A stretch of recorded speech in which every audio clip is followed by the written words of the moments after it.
bakit karamihan ng champion. Hindi pure breed ang panabong, may alam silang hindi alam ng iba. Marami pa rin ang nakakulong sa pure breed mindset.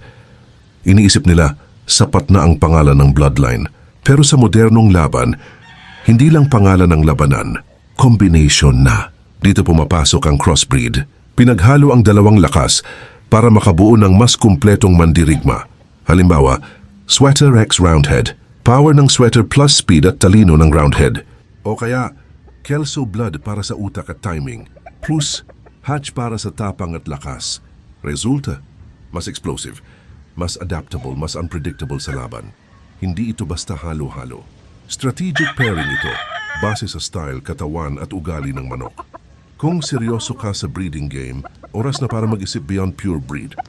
Comment mo nga, anong crossbreed ang pinaniniwalaan mong panalo?